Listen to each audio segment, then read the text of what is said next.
Centering exercise hydrogen exercise part 1। इसके लिए हमें चाहिए पेंसिल, इरेजर एंड डिवाइडर और स्केल भी।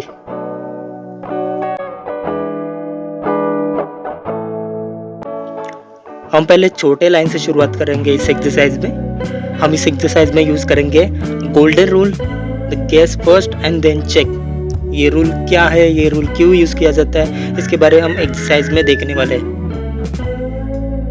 हाँ, तो ये रूल ये कहता है कि हमें ज़्यादा से ज़्यादा गैस करना है चेक करने से पहले। इसकी वजह से क्या होता है कि हमारे जो ब्रेन है उसको फोर्स करते हैं सोचने के लिए मिस्टेक को किसी टूल से चेक करने से पहले। इससे हमारी जो गेसिंग पावर है, हमारा जो अंदाज़ा है चीज़ों को गेस करने का, मिस्टेक को फाइंड करने का, ऑब्जर्वेशन बढ़ाता है। ये हमें पहले हमारे 100% देना है कि हमें इस पॉइंट को ढूंढना है, इस पॉइंट के, इस लाइन के सेंटर को ढूंढना है, और उसके बाद ही हमें 100% लगता है, उसके बाद ही हमें चेक करना है। और चेक कैसे करेंगे? हम चेक करेंगे हमारी टीचर की हेल्प की वजह से, और टीचर है डिवाइडर।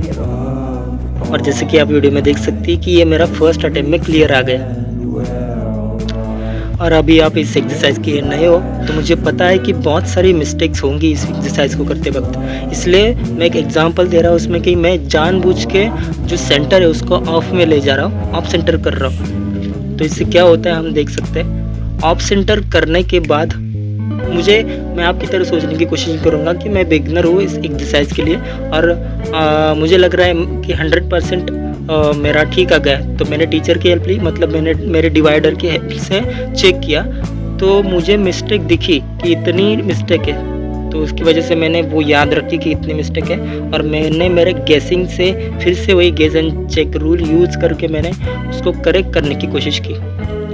ये रूल ही हमें सही ट्रैक पर ले जा सकता है, और इस रूल की वजह से मैंने चेक करने की कोशिश की, पॉइंट सही जगह पर लाने की कोशिश की, और उसके बाद मुझे लग रहा है कि हाँ ठीक है। तो उसके बाद मैंने फिर से डिवाइडर को लिया और चेक किया, दोनों पॉइंट बराबर जोड़ के देखे, पहले हिस्से का, और फिर वो डिवाइडर लेके मैंने दूसरे हिस्से में भी वो बिठाया, जिसे आप देख रहे कि मैं दूसरे हिस्से में भी बिठा रहा हूँ। तो यहाँ मेरा सेकेंड अटेम्प्ट में क्लियर आ गया। तो मुझे ये बताना था आपको कि अगर हम फर्स्ट टाइम कर रहे हैं इस आई ट्रेनिंग को, तो बहुत से चांसेस है कि हमें ज़्यादा अटेम्प्ट लग जाए इसको करेक्ट टेस्ट करने के लिए। पर इस एक्सरसाइज करने का यही मोटिव है हमारा कि हमें हमारे आँखों को ट्रेन करना है धीरे धीरे, और इसके बाद धीरे धीरे हमारे जो अटेम्प्ट्स है वो कम होते जाएंगे, और हम जल्दी से हमारे मिस्टेक को फाइंड कर सकते हैं, हमारी जो गेसिंग है उसको इम्प्रूव कर सकते हैं। तो ये आप देख सकते हैं कि मैंने पेपर को घुमाया है 45 डिग्री एंगल में। तो ऐसा मैंने क्यों किया है? ऐसा मैंने इसलिए किया है क्योंकि आपने फ्रेश आई कंसेप्ट के बारे में सुना होगा। क्योंकि हम अगर एक ही टाइप के लाइन के मिस्टेक को ढूंढ रहे हैं, तो हम बाकी के जो लाइन्स है, आड़ी टेढ़ी, ऊपर नीचे, उसके लाइन को ढूंढने के लिए हम कैपेबल नहीं हो पाते। हमारी आंखें उसी के लिए सेट हो जाती है जैसे हमने हॉरिजॉन्टल लाइन की मिस्टेक को या सेंटर को ढूंढने की कोशिश की। तो इस केस में ऐसा होता है कि हमारी जब लाइन स्लैंट होती है तो बहुत बार ऐसा होता है कि हमारी आंखें वो धोखा खा जाती है। हमें लगता है कि हमने सही से पॉइंट किया है, सेंटर किया है, पर ऐसा नहीं होता।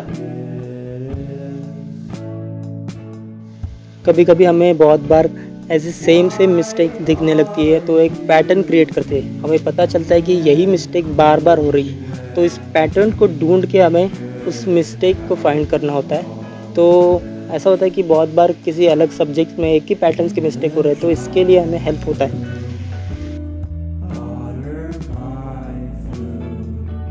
अभी आप देख सकते हैं कि यहाँ भी मैंने पेपर को टिल्ट किया है, तो मुझे वर्टिकल लाइन मिली।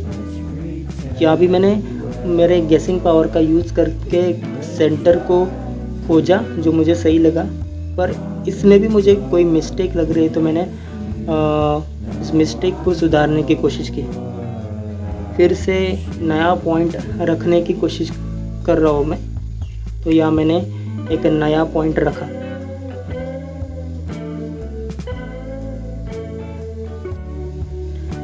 तो यहाँ मुझे ठीक लगा वो पॉइंट, तो इसलिए मैंने क्या किया, इसलिए मैंने डिवाइडर की हेल्प से उसको, उसके दोनों बाजू को, उसके दोनों साइड को चेक करने की कोशिश कर रहा हूँ मैं।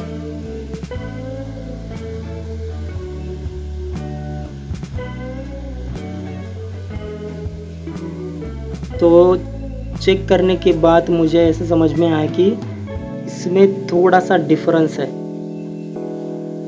हमें जो पुरानी जो गलती उसको नहीं हमें इरेज करना है, क्योंकि उसी के बेस पे हम समझ सकते हैं कि पॉइंट को कितना आगे या पीछे हमें खिसकाना है। तो इसकी वजह से आप देख सकते हैं कि मैंने जो पॉइंट है वो वही रखा। देख सकते हैं कि कितना कम डिफरेंस, इतना कम डिफरेंस भी बहुत मैटर करता है अगर हम हमारे एक्सरसाइज कर रहे हैं, आँखों को ट्रेन कर रहे हैं, क्योंकि ये हमारे लिए आदत बन जाता है। और यही आदत, यही गुड हैबिट ड्राइंग को इम्प्रूव करने के लिए, ड्राइंग में एक्यूरेसी लाने के लिए बहुत मदद करती है। इस एक्सरसाइज को हमें इस तरीके से प्रैक्टिस करना है कि हमें वीक में 10 से 12 लाइंस की प्रैक्टिस करनी है सेम साइज़ की। उसमें से मेरे अगर 7 से 8 अटेम्प्ट फर्स्ट अटेम्प्ट में क्लियर हो जाते हैं, तो मुझे धीरे धीरे साइज़ बढ़ानी है हमारे इम्प्रूवमेंट के हिसाब से, हमारी ऑब्जर्वेशन के हिसाब से। स्टे कनेक्टेड, क्योंकि हमें ऐसे ही बहुत सारे आइटनिंग सीखनी है इस चैनल पर।